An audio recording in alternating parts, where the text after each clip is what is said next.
हाँ, मिलते हैं ऑस्मोसिस से। ऑस्मोसिस किसे कहते हैं समझते हैं, ठीक है।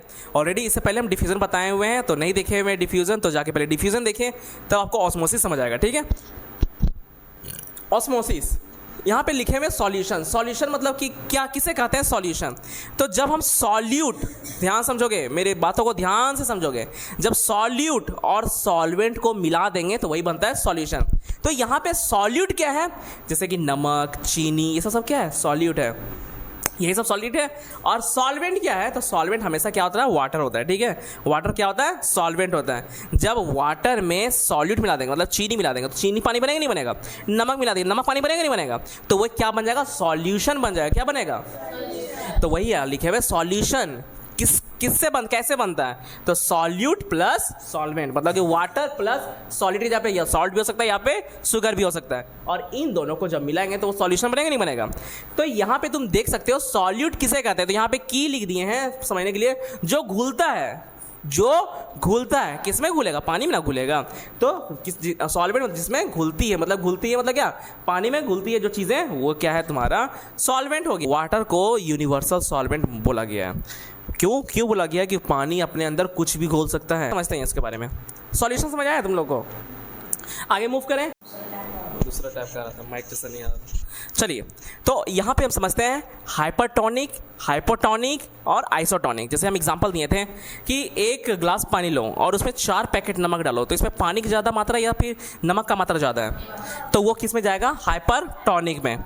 और यदि मतलब एक ग्लास पानी लो और इसमें 1 चम्मच तुम नमक डाल दो, तो इसमें वो कहाँ पे जाएगा, हाइपर में जाएगा या हाइपो में जाएगा।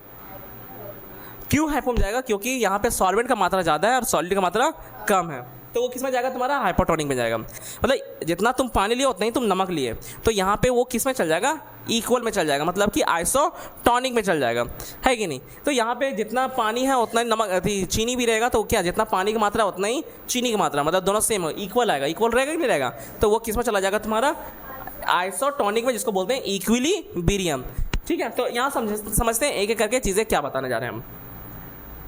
एक्चुअल में ये मुझे क्यों पढ़ना है, समझो पहले ध्यान से, कि जब तुम शुगर सॉल्यूशन में तुम किशमिश डाल दोगे ना, तो तुम देखना किशमिश में ऑलरेडी पहले से पानी रहता है नहीं रहता है, पानी रहता है। तुम किशमिश में तुम देखना पहले से भी क्या रहता है, पानी रहता है। तो जैसे ही तुम उसको हाइपरटोनिक सॉल्यूशन में डालोगे तो वो किशमिश और सिकुड़ जाएगा।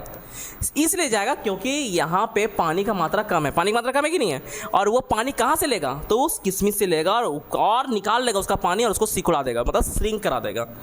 तो ये क्या कहलाता है, हाइपोटोनिक सॉल्यूशन कहलाता है। समझ आएगी नहीं आया हम क्या बोल रहे हैं, सो समझ आ रहा है कि नहीं आया। यदि इसमें इस सॉल्यूशन में हम फूला हुआ किशमिश डाल देंगे तो ये फूला हुआ किशमिश भी क्या हो जाएगा, पिचक जाएगा एकदम, और वो श्रिंक हो जाएगा। क्यों, क्योंकि उसको क्या चाहिए, पानी चाहिए ना, तो ये ऑटोमेटिक इसमें मूव कर जाएगा। तो ये मूवमेंट जो दिख रहा है किशमिश से हुआ सॉल्यूशन की तरफ, वही कहलाता है ऑस्मोसिस या ऑस्मोसिस, वही क्या कहलाता है, ऑस्मोसिस। अब आते हैं हाइपोटोनिक में। यहाँ पे देखो कि वाटर का मात्रा ज़्यादा है, किशमिश कम है कि नहीं है, मतलब कि सॉलिड कम है, तो ये पानी किसके अंदर जाएगा, इसके अंदर जाएगा नहीं जाएगा, तो ये क्या कहलाएगा, तुम्हारा हाइपोटोनिक। जैसे तुम कभी कभी देखे होगे मम्मी लोग चना फुलाती है तो कम पानी देती है, ज़्यादा चना देती है तो नहीं फूलता है, अच्छा से फूलता है क्या, क्यों, क्योंकि पानी की मात्रा वहाँ पे कम रहता है। तो कब चना अच्छा से फूलेगा, कब चीज़ें स्वेलिंग होगा, जब पानी का मात्रा ज़्यादा रहेगा और सॉल्यूट कम रहेगा, तो पानी उसके अंदर जाएगा नहीं जाएगा, तो पानी उसके अंदर जा रहा है due to the help of osmosis, जिसको क्या बोलते हैं, हाइपोटोनिक सॉल्यूशन। ये समझ आएगी नहीं है, इसी की वजह से पानी अंदर जाता है, ठीक है। नेक्स्ट, जैसे कि अभी हमारे बॉडी से पसीना निकल रहा है क्या, जैसे कि तुम देखे होगे कि अभी हमारे बॉडी में पसीना निकल रहा है, तो ये मतलब कि अभी यहाँ पे कॉन्सेंट्रेशन इक्वल है, मतलब कि ना हमको गर्मी लग रहा है ना हमको ठंडी लग रही है। जब हमें गर्मी लगनी स्टार्ट हो जाएगी तो यहाँ पे हमारे बॉडी को टेम्परेचर मेंटेन करने के लिए ऑटोमेटिक स्वेटिंग बाहर निकलने लगेगा, और वो क्या करता है, हमारे बॉडी टेम्परेचर को मेंटेन करता है कि नहीं करता है। सभी देखना, जब तुम्हें ठंडी लगेगी ना तो तुम्हारा बॉडी ऑटोमेटिक वार्म हो जाएगा। हाइपरटोनिक और हाइपोटोनिक समझ आया। अब आते हैं आइसोटोनिक में।